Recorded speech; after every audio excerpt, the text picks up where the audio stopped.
A classic Kentucky Straight Bourbon Whiskey. Perfect for all your long drinks, cocktails, or sipping neat over ice. In this review, we'll be sampling Bulleit Bourbon.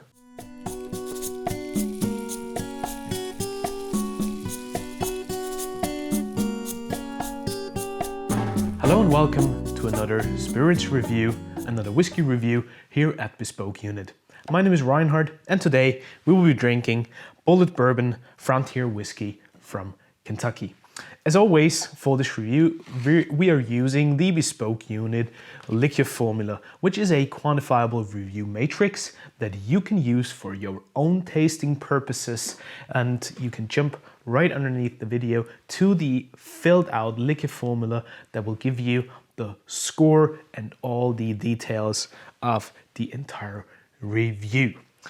Now, when it comes to this wonderful sip with 45% alcohol by volume out of Kentucky, it says here Kentucky limestone filtered water and made in the Bulleit family tradition. Well, let's give it a try and let's pour a glass to see what this is all about. We already did a review in a separate video about Bulleit's rye whiskey, which is famous for its very high rye content of 95%. And the high rye content is also an underlying core theme of the bourbon whiskey out of the Bulleit family. Speaking of the family, the original recipe of this juice supposedly was created by a gentleman called Augustus Bulleit, who disappeared in the late 1800s, but still to this day the formula and the recipe goes back to his original creation. Now that's quite a bit of story and marketing fluff for you right there, but nobody supposedly knows what exactly happened to Augustus. Nevertheless, his recipe is quite delicious and still in use to this very day.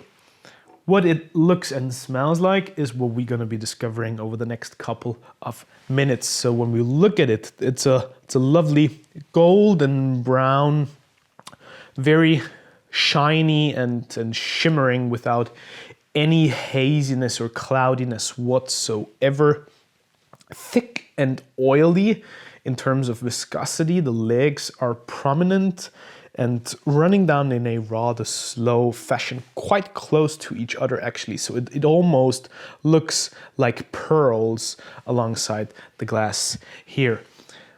Way more importantly though, the smell is quite prominent and quite full on right from the beginning. It's a very juicy, mellow and rather sweet first note that I get, reminding me of vanilla and butterscotch. Quite a bit of cookie dough, I would say, with some chocolate chips, marzipan, and a very ripe, juicy red apple that comes to mind. Underneath, there's also a bit of white chocolate, a little mint freshness, almost an ethereal nuance that lightens up and brightens up the entire experience a little bit. And with a bit of creativity, you might detect a slight orange zest and lemon zest note in there as well. So all in all, quite an interesting melange of some of the sweeter tones and some of the fresher, spicier and more lively nuances. On the second nose here, and once you turn the glass to give the liquid more exposure to the oxygen and reveal some more of the secondary aromas, you would detect a typical smokiness and white oak woodiness.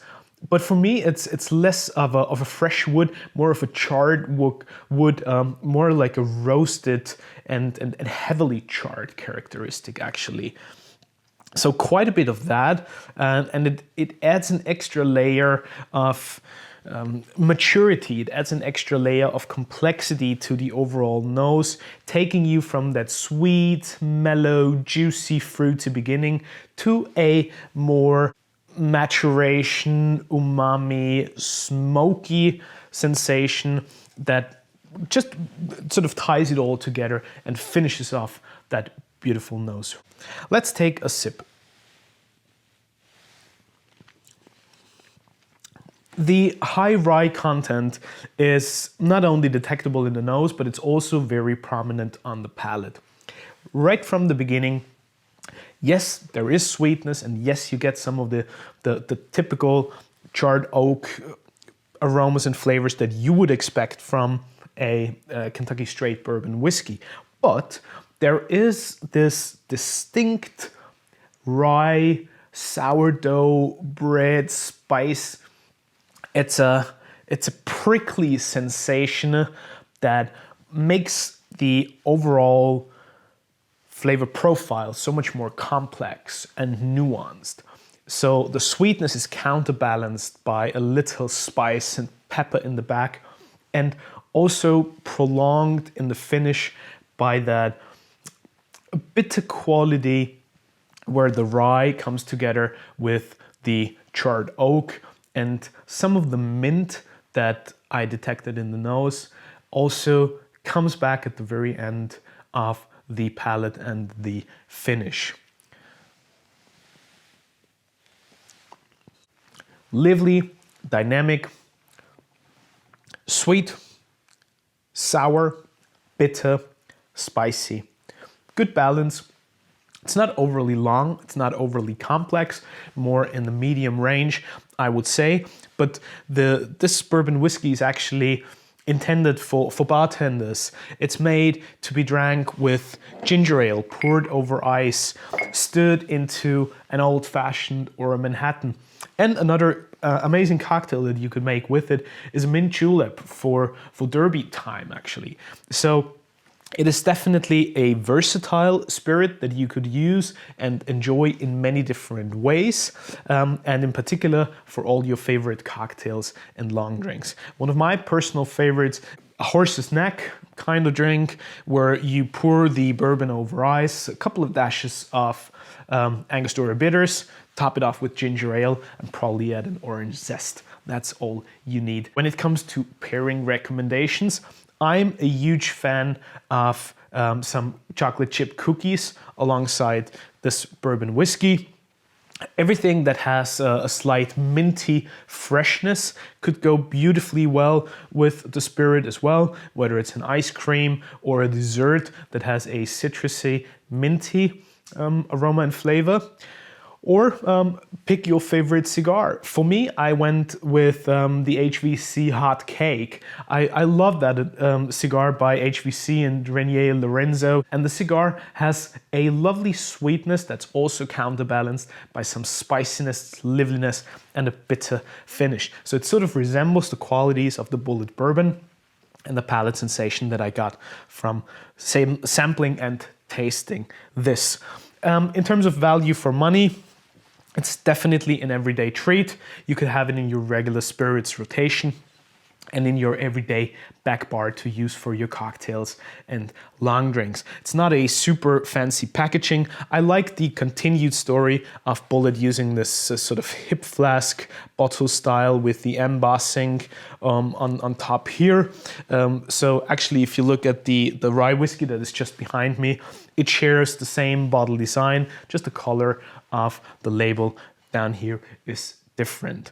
And the same is true for the other expressions of the Bulleit family. So you have a very consistent CI/CD in the packaging. A trusty little cork. I've experienced that every now and then, depending on the storage quality of your bottles, the corks can have a funky smell. So as always, you should store your spirits standing upright so that the cork is not in direct contact with the juice, obviously, but just to be aware of and probably cognizant of that this could cause some potential off flavors and it could interfere with your overall experience. Other than that, some final notes here. Over time, I find the woody aromas to be more prominent. I find the charred oak to be a little more upfront, and the sweetness is rather tamed down. So it actually becomes a bit more complex, a bit drier and spicier in my perception. And also on the palate, a bit more of the rye bread, a bit more of the dark and roasty notes. With 45% alcohol by volume or 90 proof, you get a lot of bang for your buck. Have it neat, have it with ginger ale, just enjoy.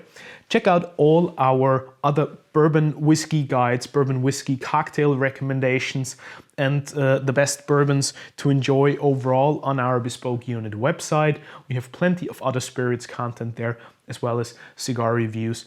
And with that, I can only leave it to you. Have a wonderful tasting experience, and let us know what you think of the Bulleit Rye or Bourbon Whiskey. I'll see you next time here at our channel, and until then, stay safe, stay healthy, and always enjoy with the very best spirits. Goodbye.